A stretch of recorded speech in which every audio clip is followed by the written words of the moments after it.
I want to heal with the priest, but what spec should I play? Choose the holy path, my son. Speak the holy words, and you will find salvation. Is that what you truly believe? When in fact you need discipline and penance to find peace in the light? Accept the inner light. Soothe your worries. Heal the... You can see naked queens walk through the streets. But of course, you will also need talents, essences, corruptions, a proper rotation, and a lot more to play discipline. So stay tuned as we provide you with the fundamentals to one of the coolest healing specs in the game.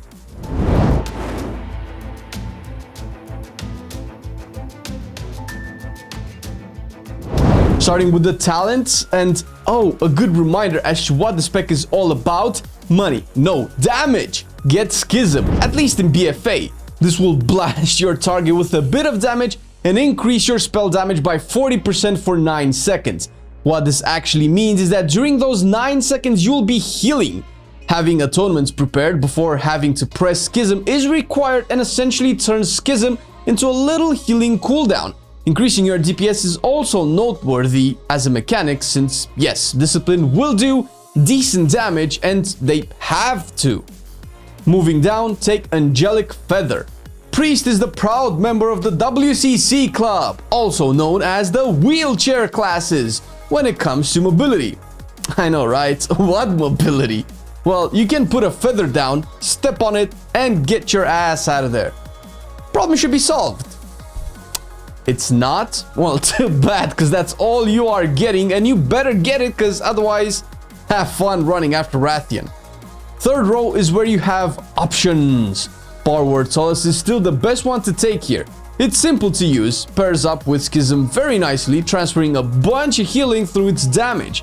Mindbender is a situational option that changes your playstyle just a tiny bit.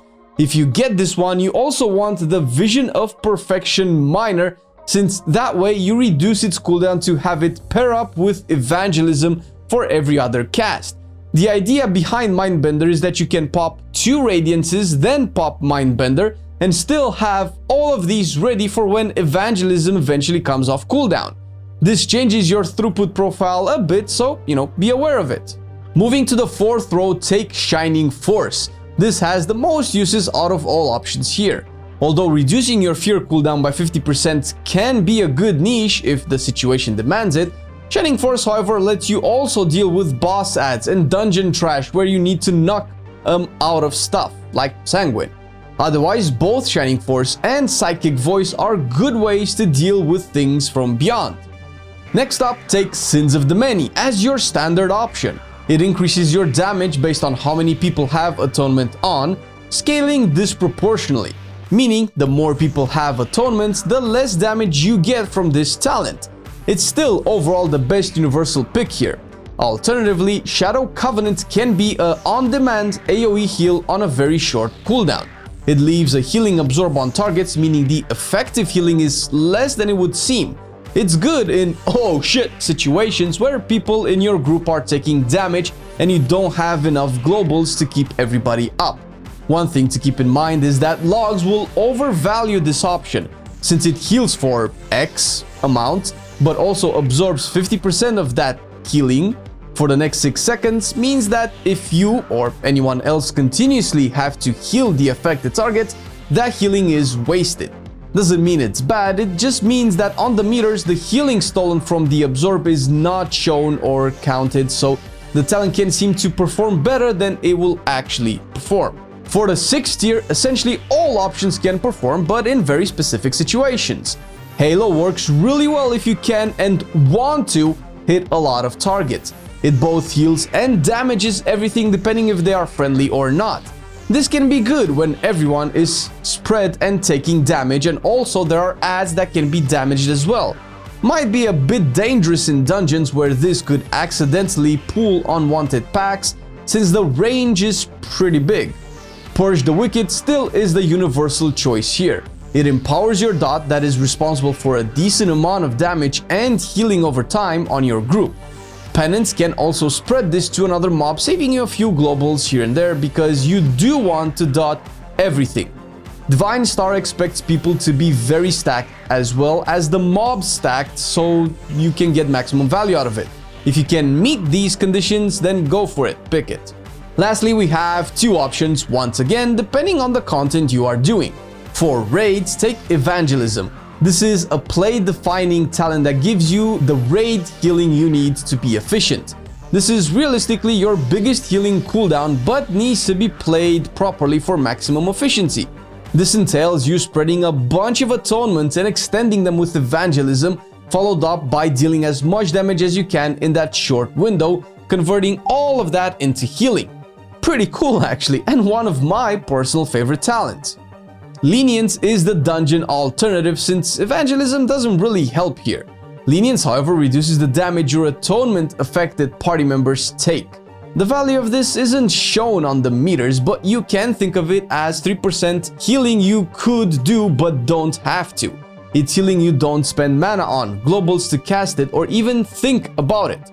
Most of all, it's a prevention mechanic, meaning in any situation it will always be better to prevent damage than to heal it. Talents, as with everything for any spec in the game, can change and have different effects based on your group, your strategy, and what is required of you. We focus on the basics and fundamentals here to help you pick up the spec quick and rock some healing, but remember there's always more to learn and no one video can give you everything you need.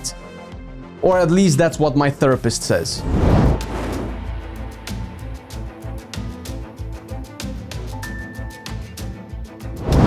When choosing your gear, go for eye level above all else. Discipline values all stats pretty equally, so just having a larger amount of all of them will be best. You can follow eye level with haste, crit, and versatility, with mastery having a bit less value than the others. When deciding what to choose between eye level and sockets, simply add the numerical value of the stats against each other and choose the piece that gives you more. One special note here though is that Leech is the strongest stat in terms of healing. It only works on you, however, sure, but on paper transfers the most amount of healing per point, so use this knowledge when picking gear and Azurite traits. When it comes to consumables, you can gem and enchant pretty much anything and you'll be good. Going for haste options is never a downside, especially since you have windows in your rotation where you ideally want to fit in as many globals as you can. The only time this will change is when you have corruptions that increase the amount of stat X, in which case you want stat X more than anything. So for the sake of this video, take a Chord of Haste for your ring enchant and use one Leviathan's Eye of Intellect in one of the sockets and quick sand spinels in all of the rest. This should cover your basic needs. The weapon should be Machinist Brilliance as the most consistent option in terms of weapon enchants, and clearly you will want the Greater Flask of Endless Fathoms to settle all intellect needs. Potion of Unbridled Fury is ideal to use before the pool to maximize damage, since really there's no real need to use a healing enhancing potion like Intellect at the start of the fight. During the course of it though, Potion of Replenishment should be your ideal choice, giving you more mana, freedom to deal more damage and in turn heal for more. Lastly, Feast will be your food of choice ideally, but you can opt for baked potatoes when those are not available. For better or worse, Discipline doesn't have outstanding Azurite traits you can pick that outclasses the others by a big enough margin where it would matter. Most of the options are just stats that translate into raw power, either damage or healing or both. The Warcraft Priest community has a neat spreadsheet that calculates the value of all of the traits in the game and converts it into intellect to better give you an idea of what's strong and what's weak. It's unlikely you will get the top of these on every piece, and going out of your way for them might not be worth it. But who am I to judge? As such, if you are raiding, you really want the Azurite from Skitra, Carapace, and N'Zoth. These give you Heart of Darkness, which is raw stats if you can proc it with Corruption, and you will also have it stacked 3 times, ending up in a lot of extra stats. You will also end up with 1 Death of Shadows, 1 Enduring Luminescence, and 1 Death Throes, which is a shadow trait but affects Discipline as well. These last 3 you can take only one of, since you really are after only the Atonement extension above all else, while Death Throes is just a good damage funnel. In dungeons, you might be looking for a bit more damage though, hence why you would want death throws 3 times. Other than this, you can still go for the raid options mentioned before for the extended atonement duration or hardcore stat increases like Blightborn Infusion or Swirling Sands. One thing to note here that I have seen, Death of Shadows can be stacked, however, the increase in healing is not greater than simply getting stat traits. I am mentioning this so you know what's good to sacrifice and what is not. There are a bunch of essences in 8.3 that can make your life super awesome as discipline, and you can play around with a bunch of them. Some have specific uses, some mold to a specific boss encounter. To start off, in raids you can go for World Vein Resonance Major or the Ever Rising Tide Major. World Vein is simpler to use, it's just a big intellect boost that you can pair up with a cooldown or boss phase for more healing ideally. Ever Rising Tide has a bit of a specific use but can provide a lot of value if played properly into your evangelism ramp up. For minors, take Conflict and Strife, Ever Rising Tide if you don't already have it as a major, Unwavering Ward if your group will be somewhat stacked, or Formless Void if they will be spread. In dungeons, you can opt again for Ever Rising Tide as a major or Vitality Conduit, which is what I recommend to start with. This has been buffed in 8.3 and currently gives you crazy single target healing on a very short cooldown. For minors, pick Conflict and Strife again, Spirit of Preservation, which will boost your single target healing by buffing Shadowmend every so often, and Discipline struggles a little bit on single target. Ever Rising Tide, if you haven't selected it as a major, is always one of the best. If you are running Rising Tide Major, Memory of Lucid Dreams can work as a minor, however, the mana issues aren't as prevalent in dungeons since you have more time to drink and fights are shorter. There are decent trinkets to use this patch, depending on what content you do and how often you do it. As a rule, Alchemist Stone is one of the easiest to get if you have alchemy since there's no real RNG involved in procuring it. It provides you with good throughput, probably one of the best. It buffs your mana potions, always comes with a socket, it's free, it's like the perfect woman. Now you know why I'm single. But on to happier things. Humming Black Dragon Scale is the first trinket you can get in the raid and one of the strongest haste options in the game currently. Forbidden Obsidian Claw is the potential second and the only trinket that returns mana. It has a nice damage component which unfortunately doesn't convert into atonement healing anymore, but the mana effect alone is enough to make this baby a top contender.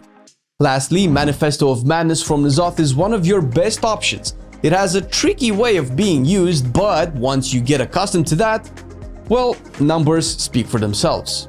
In terms of guaranteed corrupted weapons from the raid, really Vorzyokal is your only option here, and a fairly decent one. It comes with Void Ritual that bumps stats, again a theme you have been seeing all throughout the video. And with that in mind, corruption effects can be something to discuss. There are of course the usual suspects, which are arguably good for everyone. As far as discipline specific, Siphoner is mathematically the strongest one since, well, we already discussed Leech earlier. It's easy to overlook the importance of self-heal, but not having to worry about one person, you, helps a lot. Stats and more specific haste-related options are good. Options like Void Ritual, which I mentioned, Racing Pulse, also pretty good, and even Honed Mind can perform really well. Outside of these, you have the percent stat increase options. Usually, if you get these, you want to gear towards that specific stat more than the others, as mentioned previously. As long as you don't sacrifice massive eye levels and other corruptions, your choices should be pretty simple. Just remember, there is no real absolutes.